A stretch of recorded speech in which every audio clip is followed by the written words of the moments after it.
안녕하세요. 배신의 장미입니다. 오늘의 사연 시작하겠습니다. 허무맹랑한 이야기를 듣고 어이없어하는 40대 평범한 주부입니다. 제게도 이런 일이 일어났네요. 남들에게만 일어나는 일인 줄 알았는데 너무 어이가 없어서 말이 다 나오질 않습니다. 우선 이야기를 하기에 앞서 저희 시누이에 대해 좀 말씀을 드려야 할 것 같아요. 시누이인 같은 여자가 봤을 때도 참 안쓰러운 사람입니다. 아마 요즘 세상에 우리 시누이처럼 사는 사람 없을 거예요. 한 번의 이혼 경험을 안고 있는 사람이었는데 이혼했으면 남자한테 질릴 만도 한데 또다시 결혼을 한 사람이었죠. 그것도 애까지 딸린 사람한테 말이죠. 저는 시누이의 남편 한 번도 본 적이 없습니다.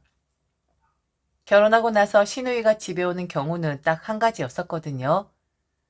당연히 시누이의 남편은 올 수가 없는 그런 상황이었는데 눈이 시퍼렇게 멍든 상태에서 시댁을 찾아옵니다.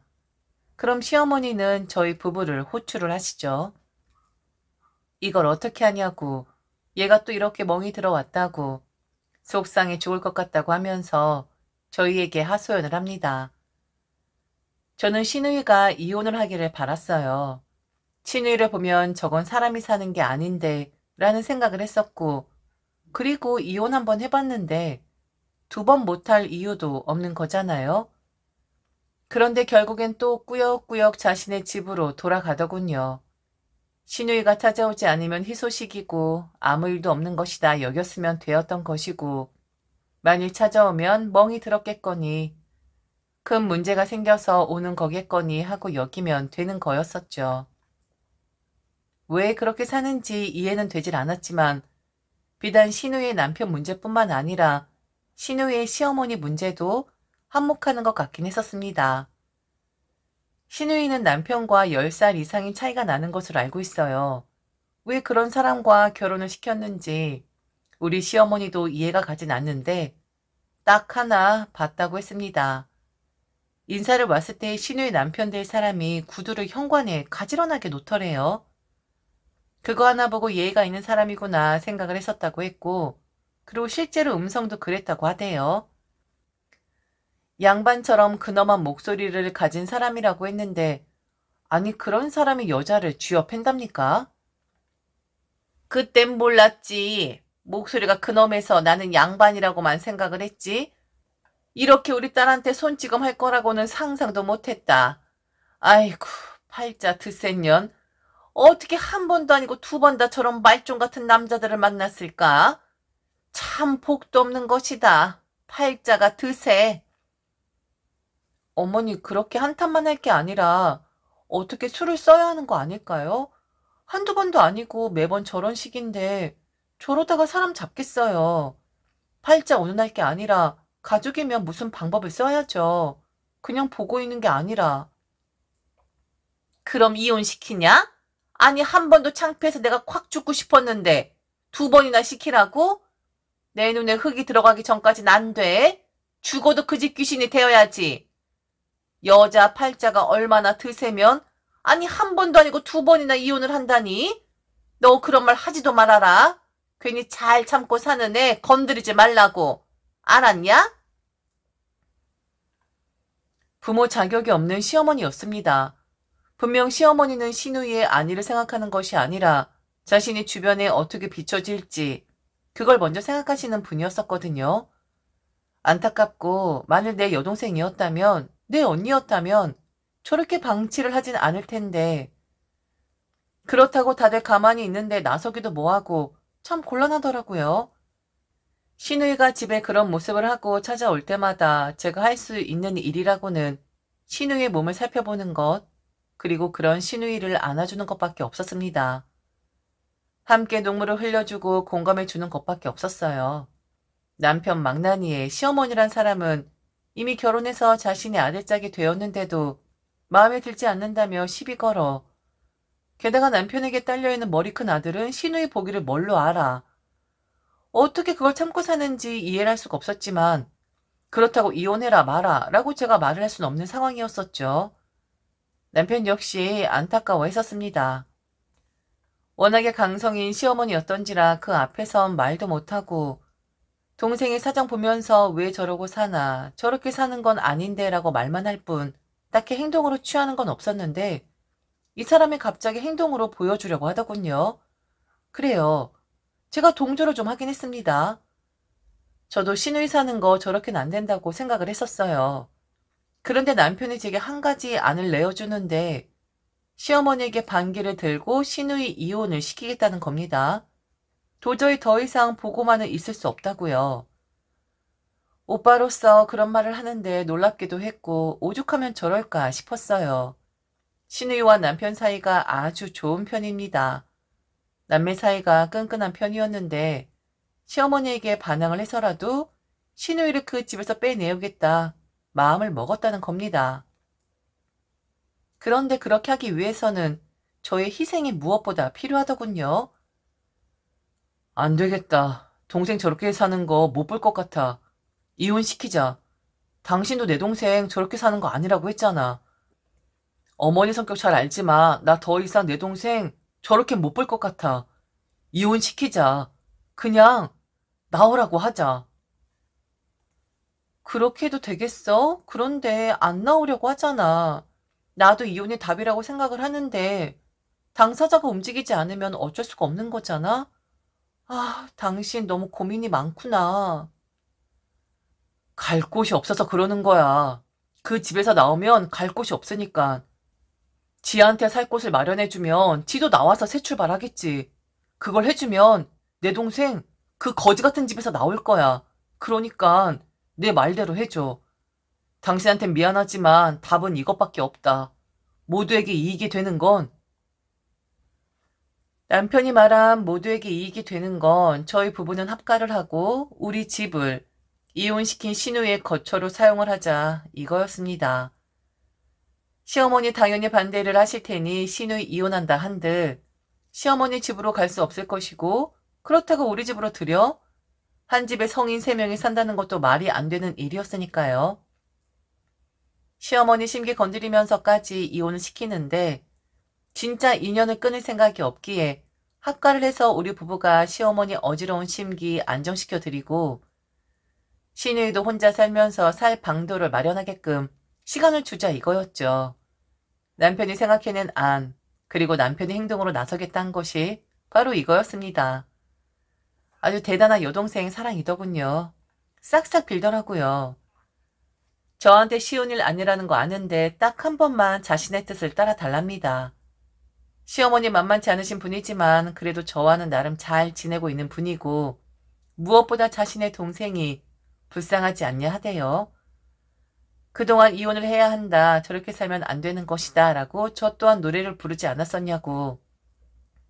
사람이 말과 행동이 같아야 하는데 마음 먹기 쉽지 않겠지만 저 또한 자기의 생각과 별반 다르지 않을 것이다. 라고 확신을 하더군요.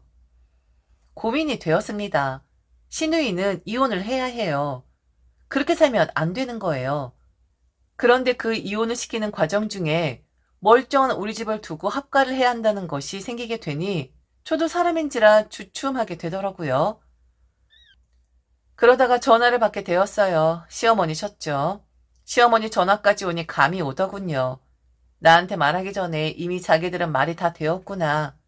시누이도 시어머니도 다 같이 짜고 지금 합가를 종용하기 위해 전화를 해서 집에 온다고 하는 거구나. 그렇게 생각을 할 수밖에 없었습니다. 한편으로는 나에게 피해가 오니까 한 발 물러서려고 하는 제가 비겁해 보이고 추해 보이긴 했지만 신우의 자유를 위해 내가 자유를 잃어야 한다는 것이 솔직히 억울하긴 했었습니다. 전화를 하셔서는 시어머니 나 지금 간다. 니들 집에 꼭 붙어 있어라. 라는 말씀만 하시고는 끊어버리시더군요. 시어머니 오실 때까지 오만 가지 생각이 다 들었습니다. 그리고 나는 어떻게 해야 하나? 그냥 이렇게 끌려가야 하는 건가? 그래, 그렇게 성질이 좀 그렇긴 하지만 그래도 나한테 뭐라 하신 양반은 아니니까 어찌 보면 내가 미리 겁을 먹는 것일 수도 있어.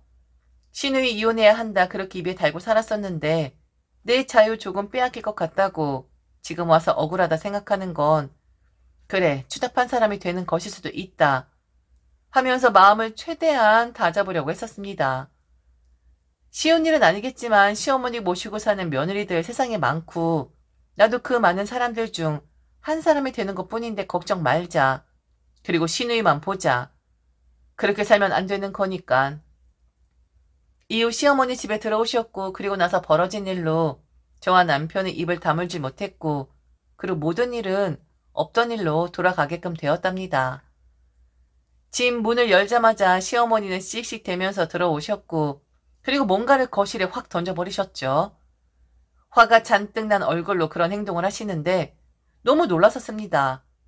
그 거실에 던진 것은 상자였는데 상자 안에서 확 하고 뭔가가 쏟아져 거실 바닥에 흩어지더군요. 자세히 보니 그건 사진이었습니다. 이리저리 찍힌 사진들, 손으로 찢은 것도 있었고 가위로 일부러 자른 것도 있는. 그런데 사진을 자세히 보니 이상한 겁니다. 사람의 얼굴을 일부러 잘라놓은 듯 했거든요. 그 사진을 들어보면서 시어머니를 쳐다봤습니다. 이미 화가 올라올 대로 올라온 시어머니는 남편을 향해 소리치셨어요. 너만 네 동생 끔찍하게 생각하는 줄 아느냐? 내가 게임이야. 나도 걔 끔찍하게 생각해. 그런데 네가 한번 봐라. 걔가 무슨 짓을 했는지. 가족들 사진까지 죄다 다 찢어놓고 잘라놓으면서 우리랑 인연 끊고 그 놈팽이랑 살겠다고 한 년이야. 그렇게 좋다고 하길래 나는 최대한 좋은 면만 보려고 했다. 그런데 지금 살고 있는 거? 그거 팔자? 지가 닦고 온 거야. 누가 모가지 끌어서 거기에 들여다 놓은 게 아니라고. 그럼 지가 책임져야지 뭐. 이 집에 네 동생을 들이고 나와 합쳐? 그럼 쟤는 무슨 죄냐? 걔가 선택 잘못해서 지 인생 더럽게 만들어 놓은 건데 왜 그 피해를 며느리가 봐야 하냐고. 합가 같은 소리 하지 말아라. 만일 우리 집으로 니들 들어오면 나는 니들 다시는 안 볼 것이고 네 동생 살림답시고 남의 집 딸한테 피해주는 일 생기게끔 하면 내가 너 가만히 두지 않을 거야. 지가 선택한 거야. 지가 그렇게 한다고 한 거야. 지가 도둑 결혼한 거야. 지가 가족 간에 절연을 하고도 결혼을 한다고 한 것이고 이제 와서 빌빌대는 거야. 그러니까 너 입 닥쳐라. 지금 하려는 행동 싹 다 그만둬. 안 그럼 내가 가만히 있지 않을 테니까. 다 알고 계셨고 시누이가 오빠가 이렇게 해주기로 했다라고 말을 했더라고요. 그 말에 시어머니 화가 나셨던 거고요. 찢어지고 잘라진 사진들 사실 시어머니는 말리셨다고 합니다. 애 딸린 게다가 나이 차이도 많은 남자 만나는 거 아니라고. 다시 결혼이라는 것을 하려면 신중에 신중을 기해야 하는데 아직 지난번 상처도 아물지 않은 상태에서 결혼하겠다라고 하는 건 정신 나간 짓이라고 했다 하네요. 그런데 시누이가 그런 추때까지 하는 것을 보고는 마음에서 접으셨다 합니다. 한번 살아봐라. 네 팔자 네가 더럽게 만든 거니까 네가 알아서 하라고. 보이는 것이 있지만 그냥 눈을 감으셨고 들리셔도 귀를 닫으셨다고 하네요. 이렇게 일은 해결이 되었고 시누이의 결혼에 대해서 저는 조금이나마 의문이 풀리긴 했습니다. 그리고 여전히 시누이는 그렇게 살고 그곳에서 혼자 스스로 나올 생각을 하진 않습니다. 그리고 저는 이번 기회에 확실하게 하나 깨달은 것이 있습니다. 저는 저희 시어머니를 자세하게 들여다볼 생각을 하지 않았었더라고요. 말씀도 너무 세시고 뵐 때마다 인상이 굳어져 있어서 다가가기 힘든 분이었었는데 저렇게 행동을 하시다니 좀 달라 보이더라고요. 저를 생각해서 하신 행동일 수도 있고 시어머니의 교육관일 수도 있긴 합니다. 황당하고 어이없는 제안을 받았었지만 그동안 입으로 한 말들이 있어서 옴싹달싹 못하는 그런 상황까지 갔었는데 한 방에 해결을 해주신 저희 시어머니에게 고맙고 그리고 이 남편놈 어떻게 요리를 해야 할지 고심 중입니다. 아직도 거실에 널브러져 있었던 그 사진이 생각이 나요. 반으로 잘려진 동그랗게 오려진 시집사람들과 제가 접점이 많이 없긴 했었나 봅니다. 시누이가 그런 행동을 했을 거라고는 상상도 못했거든요. 앞 다르고 뒤 다른 그런 사람인가? 한없이 약자로만 보였던 사람이었는데 멸길 물속은 알아도 한길 사람 속은 모른다고 시누이도 그렇고 시어머니도 그렇고 참 모를 일이네요. 지금까지 들어줘서 진심으로 감사합니다. 이상 배신의 장미였습니다.